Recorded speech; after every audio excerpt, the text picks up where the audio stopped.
Gue udah tahu ini bakal kejadian waktu lihat Sergio Aguero ada di susunan pemain mereka. 3 dari 7 pemain itu adalah pemain JDT. Ini pasti bikin marah pemilik JDT, yaitu Tunku Mahkota Johor.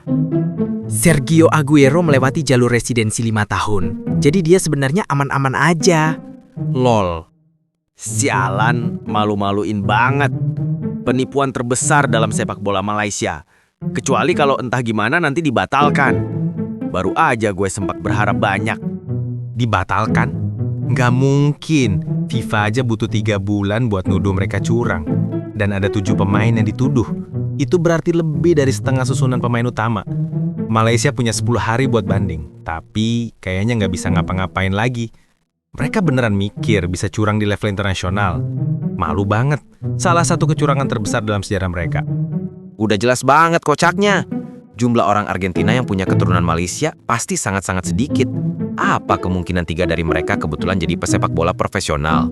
Lemeo, orang-orang ini benar-benar bodoh dan gak sadar sama kemungkinan konsekuensi waktu mereka terima tawaran itu. Agen mereka yang gak ngasih saran buat nolak malah lebih gila lagi. Salah satu dari mereka pernah main di La Liga. Sekarang jadi pilihan utama di skuad. Dia benar-benar nembak kakinya sendiri. Kemungkinan besar mereka udah terima duit duluan. Jadi dari awal juga nggak peduli.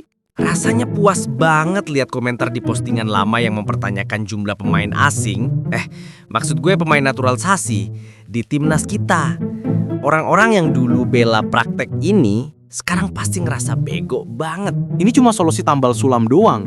Selama sepak bola di level akar rumput masih nggak ada dan FAM isinya orang-orang paling nggak berguna di Malaysia, sepak bola nggak bakal pernah berkembang sesuai dengan sebesar apa orang Malaysia menggilainya. Gue pikir orang Malaysia bisa dapat keuntungan besar kalau investasi di bidang selain sepak bola. Kalian punya pekerjaan hebat di sektor manufaktur, pariwisata, infrastruktur, dan lain-lain. Jadi, berita ini bagus buat kalian orang Malaysia. Simpan uang buat hal-hal yang lebih pantas. Kalian memang punya pekerjaan hebat di manufaktur, pariwisata, infrastruktur, dan lain-lain. Tapi itu nggak harus berarti sepak bola jadi jelek. Malaysia sebagai negara berpenghasilan menengah atas, harusnya bisa bagus juga di sepak bola.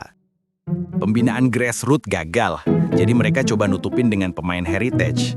FAM khas banget, nggak sabaran, selalu lempar duit buat setiap masalah. Sepak bola Malaysia benar-benar kacau. Gue benci semua orang yang terlibat di sini. Qatar dan UEA nggak ngelakuin hal yang mirip juga.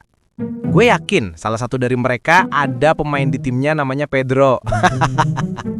Mereka, Qatar atau UAE, memenuhi persyaratan residensi dulu sebelum dapat paspor kalau gue nggak salah. Malaysia, pada dasarnya comot 7 pemain dari Amerika Latin, terus bilang kalau mereka punya nenek orang Malaysia atau semacamnya, lalu langsung dinaturalisasi supaya bisa masuk skuad lawan Vietnam. Setidaknya, buat Indonesia waktu rame-rame pemain heritage, banyak dari mereka yang memang punya bukti jelas soal keturunan itu. Itulah yang terjadi kalau punya uang tapi nggak punya kesabaran. Nutupin kegagalan di level akar rumput dengan cara instan yang meragukan itu bukan ide bagus. Sebagai orang Malaysia, gue benar-benar senang dengan berita ini. Sepak bola lokal udah cukup hancur, sekarang mereka malah coba curang di level internasional. Sama. Terlalu banyak kepentingan pribadi dan semuanya cuma dimainkan oleh orang-orang tertentu yang punya privilege. Gak mau sebut nama. Ini udah terlalu korup dan harus benar-benar diselidiki secara mendalam. Yah, itulah tadi beberapa komentar dari orang internasional. Bahkan ada juga orang Malaysia sendiri yang malu sama kasus ini. Jadi kelihatan banget kan, dunia internasional tuh sebenarnya merhatiin sepak bola Asia Tenggara. Malaysia aja jadi sorotan, apalagi Indonesia yang lagi berjuang ke Piala Dunia. Makanya, kita harus waspada. Jangan sampai nama timnas kita rusak gara-gara hal-hal kayak gini. Sekali aja tercoreng, pandangan dunia ke Indonesia bisa berubah total. Tapi gue optimis, Indonesia bisa nunjukin kalau kita beda. Kita bisa buktiin kalau timnas kita bukan cuma berjuang di lapangan, tapi juga ngejaga nama baik di mata dunia. Channel ini juga bakal terus update komentar-komentar dunia internasional dan pandangan mereka tentang timnas Indonesia tercinta. Jadi kalau lu peduli sama masa depan timnas Vita, Jangan lupa klik subscribe sekarang juga.